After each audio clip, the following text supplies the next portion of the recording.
We are at crossing 19, it's the longest crossing we have. First up, we have to determine where our tie-in points are to the existing pipe.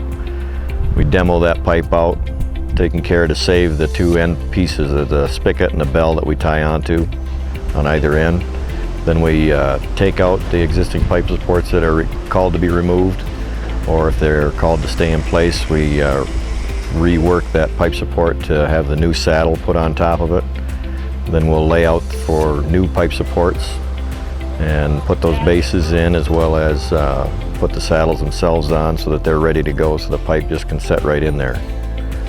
They do the layout of the Luberon plates, which is mounted to the saddles that are there. That allows for the movement of the expansion and contraction of the pipe without wearing out the pipe itself. Pretty much average about a half hour is what we figure for. There are some joints that are a little egg-shaped that takes a little more fit up to do so that they match and you get a good weld on it. But for the most part, we're averaging about 30 minutes when they get the fit up part of it to secure the end that they're going to tack in place. They'll get that, they need a 1/8 inch gap around the, for their root weld. They'll get that spacing correct, make sure it fits on our pipe support, the line straight. Then the machine will be unhooked from it, and then the tack-up crew will move to the next joint. The welding crew will come in behind them and finish that weld up.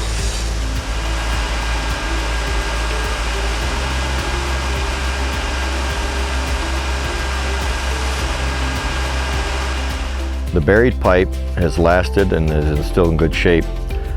Where they go across the ravine, rather than digging up the ravine, the original project, they went across and expanded across there with trussels. That's what we saw, was putting the new pipe in. What happens is the heat and the cool, the expansion and contraction of that pipe, there was no movement allowed with it being fixed in place, welded, as well as no expansion joints in it and being concrete.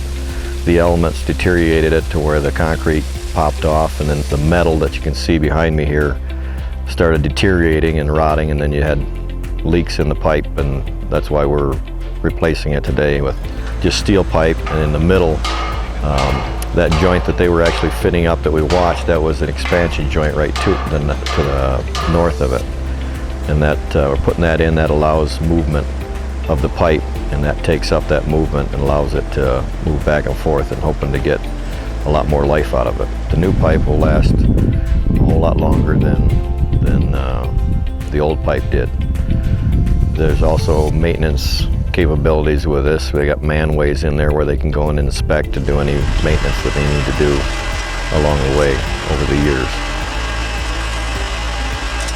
It's critical to Payson for future water uses, but in regards for strawberry and pine, who is reaping some of the benefits of our food consumption and motel and lodging and that, I know it's really helped them out, benefit them the ongoing during the week.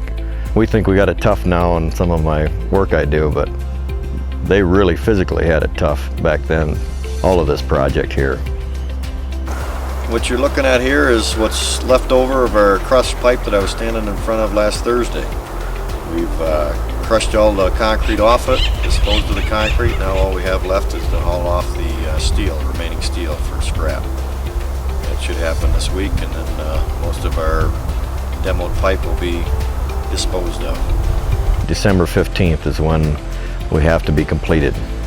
Weather may not allow us to go that late, so we've beefed up our crews so that we can try and expedite that and get done sooner.